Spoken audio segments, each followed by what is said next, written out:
স্বাগত আন্তর্জাতিক সংবাদে শুরুতেই জানাবো হাতে থাকা সংবাদ শিরোনাম। ইসরায়েল অধিকৃত গোলান মালভূমিতে রকেট হামলায় নিহত 11। আরও জানিয়ে দিব প্রতি ঘন্টায় পুড়ছে 5,000 একর জমি, যুক্তরাষ্ট্রে ভয়াবহ দাবানল। এরপর জানিয়ে দিব ফ্রান্সের রেলওয়ে নেটওয়ার্কের হামলায় ইরানের হাত আছে, মন্তব্য ইসরায়েলের। তারপর জানাবো চড়া মূল্য দিতে হবে হিজবুল্লাহকে, নেতানিয়াহুর কড়া হুঁশিয়ারি। আর সর্বশেষে জানাবো ইন্দোনেশিয়ায় পর্যটকদের খাওয়ানো হলো কুকুরের মাংসের কাবাব। এতক্ষণ জানাচ্ছিলাম সংবাদ শিরোনাম, এবার থাকবে বিস্তারিত। ইসরায়েলের অধিকৃত গোলান মালভূমিতে রকেট হামলায় নিহত অন্তত 11 জন। ইসরায়েলের অধিকৃত গোলান মালভূমিতে একটি ফুটবল মাঠে রকেট হামলায় 11 জন নিহত ও 19 জন আহত হয়েছেন। হামলার জন্য লেবাননের শক্তিশালী সশস্ত্র গোষ্ঠী হিজবুল্লাহকেই দায়ী করছে ইসরায়েল, কিন্তু অভিযোগ অস্বীকার করেছে হিজবুল্লাহ। এমন তথ্যই জানিয়েছে কাতার ভিত্তিক সংবাদ মাধ্যম আল জাজিরা। ইসরায়েলি কর্তৃপক্ষের বরাত দিয়ে গণমাধ্যমটি জানায়, ইসরায়েল অধিকৃত গোলান মালভূমিতে মাজদাল শামস শহরে একটি ফুটবল মাঠে রকেট হামলায় অন্তত 11 জন নিহত এবং 19 জন আহত হয়েছে। ইসরায়েলের সামরিক মুখপাত্র ড্যানিয়েল হাগেরি বলেছেন, নিহতদের মধ্যে শিশুও রয়েছে এবং শনিবারের এই হামলার জন্য তারা লেবাননের গোষ্ঠী হিজবুল্লাহকেই অভিযুক্ত করছে। তবে লেবাননের শক্তিশালী এই সশস্ত্র দলটি এই হামলার ঘটনায় কোনো ধরনের সম্পৃক্ততার কথা অস্বীকার করেছে। ড্যানিয়েল হাগেরি বলেছেন, আমাদের কাছে থাকা তথ্যে পরিষ্কার, নিরীহ শিশুদের হত্যার জন্য হিজবুল্লাহ দায়ী। আমরা হিজবুল্লাহকে জবাব দেওয়ার জন্য প্রস্তুত হব, আমরা জবাব দেব। এদিকে শনিবারের এই হামলার দায় দ্রুতই অস্বীকার করেছে হিজবুল্লাহ। গোষ্ঠীটি এক বিবৃতিতে বলেছে, মাজদাল শাসককে লক্ষ্যবস্তু করার বিষয়ে নির্দিষ্ট কিছু শত্রু মিডিয়া এবং বিভিন্ন মিডিয়া প্ল্যাটফর্মের রিপোর্ট করার অভিযোগকে তারা স্পষ্টভাবে প্রত্যাখ্যান করেছে। নিজেদের সামরিক শাখাকে উল্লেখ করে হিজবুল্লাহ বলেছে, এই ঘটনার সাথে ইসলামিক রেজিস্ট্যান্সের কোনো সম্পর্ক নেই। টানা 9 মাসেরও বেশি সময় ধরে ফিলিস্তিনের গাজা ভূখণ্ডে আগ্রাসন চালাচ্ছে ইসরায়েল। আর এই আগ্রাসনের শুরু থেকেই লেবাননের সশস্ত্র গোষ্ঠী হিজবুল্লাহ ও ইসরায়েলের মধ্যে উত্তেজনা চলছে। মূলত গাজায় যুদ্ধের জেরে লেবাননের দক্ষিণ সীমান্ত জুড়ে ইসরায়েলি সেনাবাহিনীর সাথে গুলি বিনিময় করছে হিজবুল্লাহ। এদিকে প্রতি ঘন্টায় পুড়ছে 5,000 একর জমি। মার্কিন যুক্তরাষ্ট্রে ভয়াবহ দাবানলে উত্তর ক্যালিফোর্নিয়া ছড়িয়ে পড়েছে। এটি প্রতি ঘন্টায় 8 বর্গ মাইল অর্থাৎ 20 বর্গ কিলোমিটার এলাকা জুড়ে ছড়িয়ে পড়েছে বলে রোববার 28 জুলাই বিবিসি জানিয়েছে। ক্যালিফোর্নিয়ার ফায়ার এজেন্সি ক্যাল ফায়ারের বরাতে ব্রিটিশ গণমাধ্যমটি জানিয়েছে, বুধবার 24 জুলাই সন্দেহভাজন অগ্নিসংযোগের আক্রমণে পার্কের আগুন চিকর উত্তর পূর্বে 3,48,000 একরেরও বেশি জমি পুড়ে গেছে। আগুন নেভাতে প্রায় 2,500 অগ্নি নির্বাপক কর্মী কাজ করছে।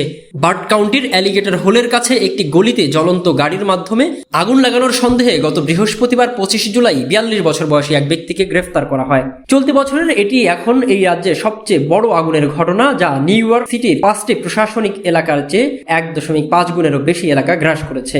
ক্যালফায়ার ঘটনার কমান্ডার বিলিসি বলেন, আগুন প্রতি ঘন্টায় 5,000 একর বেগে ছড়িয়ে পড়ছে। আগুন প্রতি ঘন্টায় 5,000 একর বেগে ছড়িয়ে পড়ছে। এক ব্রিফিংয়ে বিলিসি বলেন, শুক্রবারের তুলনায় শনিবার প্রায় 3 গুণ বেশি কর্মী আগুন নেভানোর কাজ করছে। ক্যালফায়ারের একজন অগ্নি আচরণবিদ স্কট উইজ বলেন, প্রচুর ঘাস সহ এই অঞ্চলে উচ্চ জ্বালানি ছিল। এদিকে ফ্রান্সের রেল নেটওয়ার্কে হামলায় ইরানের হাত আছে বলে মন্তব্য করেছে ইসরায়েল। ফ্রান্সের রেলওয়ে নেটওয়ার্কে সহিংস হামলা ও অগ্নিকাণ্ডের ঘটনার পর এখনও চলছে তদন্ত। প্যারিস থেকে অফিসিয়ালি আসেনি কোনো মন্তব্য, তবে এই বিষয়ে অভিযোগের তীর ইরানের দিকে। এক বিবৃতিতে রেলওয়ে নেটওয়ার্কের হামলায় সরাসরি ইরানকেই দায়ী করল ইসরায়েলের পররাষ্ট্রমন্ত্রী।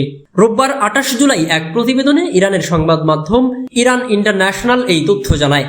প্রতিবেদনে বলা হয়, ইসরায়েলি পররাষ্ট্রমন্ত্রী ইসরায়েল কাটজ দাবি করেছেন, ফ্রান্সের উচ্চগতি রেল নেটওয়ার্কে হামলার বিষয়টি পরিচালনা করছে ইরান। সামাজিক যোগাযোগ মাধ্যম এক্সে শেয়ার করা এক টুইটে তিনি এই দাবি করেন। কাটজ তার পোস্টে লিখেছেন, প্যারিস অলিম্পিক 2024কে সামনে রেখে ফ্রান্স জুড়ে রেলওয়ে নেটওয়ার্কের উপর যে নাশকতা হয়েছে তা ইরানের কট্টর ইসলামপন্থীদের পরিকল্পনা হয়েছে। পোস্টে ফ্রান্সের পররাষ্ট্রমন্ত্রী স্তেফান সেজোনারকে সতর্ক করার বিষয়টি তুলে আনেন তিনি লেখেন, ইসরায়েলের কাছে থাকা তথ্যের ভিত্তিতে আমরা ফ্রান্সকে সতর্ক করেছিলাম যে ইরানিরা অলিম্পিকে ইসরায়েলি প্রতিনিধি দল ও সব অলিম্পিক অংশগ্রহণকারীর বিরুদ্ধে সন্ত্রাসবাদী হামলার পরিকল্পনা করছে। তাদের চক্রান্তকে ব্যর্থ করার জন্য বাড়তি প্রতিরোধমূলক ব্যবস্থাও নেওয়া উচিত। এদিকে চড়া মূল্য দিতে হবে হিজবুল্লাহকে, নেতানিয়াহুর এমন হুঁশিয়ারি আসলো এবার।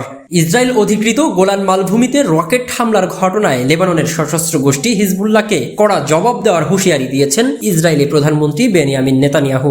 বার্তা সংস্থা রয়টার্স জানিয়েছে, শনিবার 27 জুলাই গোলান মালভূমিতে একটি ফুটবল মাঠে রকেট হামলায় 10 থেকে 20 বছর বয়সী অন্তত 12 জন কিশোর তরুণ নিহত হয়। এছাড়া হামলায় 19 জন আহত হয়েছেন।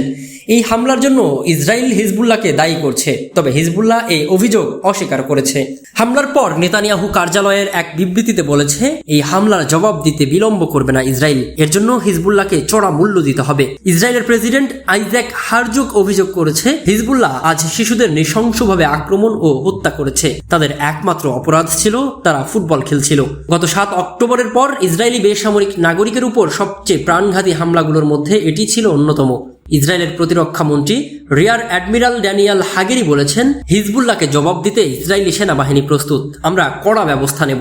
এই হামলার জন্য আইডিএফ হিজবুল্লাহকে দায়ী করলেও লেবাননের সশস্ত্র এই গোষ্ঠীটির মুখপাত্র মোহাম্মদ আফিফ মাজদাল শামস ঘটনার সঙ্গে জড়িত থাকার কথা অস্বীকার করেছেন। তিনি বলেন, সব অভিযোগ মিথ্যা। হিজবুল্লাহ যদিও এর আগে গোলান মালভূমিতে ইসরায়েলি সেনাবাহিনীর হেররম ব্রিগেডের সামরিক সদর দফতরে হামলা সহ 4টি হামলার দায় স্বীকার করেছে। যে ফুটবল মাঠে হামলার ঘটনা ঘটেছে সেখান থেকে মাত্র 2 মাইল দূরে হেরমন ব্রিগেডের উপর হামলার ঘটনা ঘটে। তবে এবারের মাজদাল শামসকে লক্ষ্যবস্তু করার বিষয়ে অভিযোগকে তারা স্পষ্টভাবে প্রত্যাখ্যান করেছে বলেও জানায় গোষ্ঠীটি। এক বিবৃতিতে লেবাননের সরকার বেসামরিক নাগরিকদের উপর হামলার নিন্দা জানিয়েছে, সব পক্ষকেই শত্রুতা বন্ধের আহ্বান জানিয়েছে। গত বছরের অক্টোবরে গাজায় বর্বর হামলা চালানো শুরু করে ইসরায়েলি বাহিনী। এর প্রতিবাদে লেবাননের সশস্ত্র গোষ্ঠী হিজবুল্লাহ ইসরায়েলের সীমান্ত সংলগ্ন এলাকায় হামলা চালায়, পাল্টা হামলা চালায় তেল আবিবও। এরপর থেকেই দুই পক্ষে হামলা পাল্টা হামলা চলছে। নতুন করে গোলান মালভূমির হামলার ঘটনা নতুন করে উত্তেজনা বাড়িয়ে দেবে বলে শঙ্কা বিশ্লেষকদের। এদিকে পর্যটকদের খাওয়ানো হলো কুকুরের মাংসের কাবাব। ইন্দোনেশিয়ায় কুকুরের মাংস নিষিদ্ধ হলেও দেশটিতে বেড়াতে যাওয়া অস্ট্রেলিয়ান পর্যটকদের সেই মাংসের কাবাব খাওয়ানোর অভিযোগ উঠেছে। সম্প্রতি এই ভয়াবহ তথ্য প্রকাশ পায়। পরে গত বৃহস্পতিবার রাজধানীর বালিতে অভিযান চালিয়ে কুকুরের কয়েকশো কেজি কাঁচা মাংস ও কাবাব জব্দ করা হয়। প্রতিবেদনে বলা হয়, বালির জেমব্রানাতে শুধু কুকুরের 500টি কাবাব এবং 56 কেজি কাঁচা মাংস জব্দ করা হয়েছে। এদিকে এই ব্যাপারে কঠোর হুঁশিয়ারি দিয়েছে বালির পাবলিক অর্ডার এজেন্সির প্রধান দিয়া নাইওমান ধর্মাদি। তিনি জানিয়েছেন, যারা কুকুরের মাংস বিক্রি করছে তাদের এখন সতর্ক করা হচ্ছে। এরপরও যদি তারা বিক্রি অব্যাহত রাখে তাহলে তাদের বিরুদ্ধে কঠোর ব্যবস্থা নেওয়া হবে। কুকুরের মাংস কোনো খাবার নয়, এটির মাধ্যমে রোগবালাই ছড়াতে পারে। কুকুরের মাংস স্বাস্থ্যকর এমন কুসংস্কার কেউ বিশ্বাস করবেন না, এটি ভুল বলেন দিয়া নাইওমান ধর্মাদি। সাধারণত যেসব প্রাণীর মাংস মানুষ খেয়ে থাকে সেগুলো লালন পালন করা হয়, কিন্তু কুকুরের মাংসের ব্যবসার সঙ্গে যারা জড়িত তারা পোষা কুকুর চুরি, এলাকার কুকুর অথবা রাস্তার কুকুরকে ধরে নিয়ে গিয়ে সেগুলো হত্যা করে, এরপর সেগুলোকে মানুষের কাছে বিক্রি করে। বিশ্বব্যাপী কুকুর এবং বিড়ালের মাংস খাওয়াকে একটি নিন্দনীয় বিষয় হিসেবেও দেখা হয়। বিশ্বের বেশিরভাগ দেশেই এগুলো নিষিদ্ধ।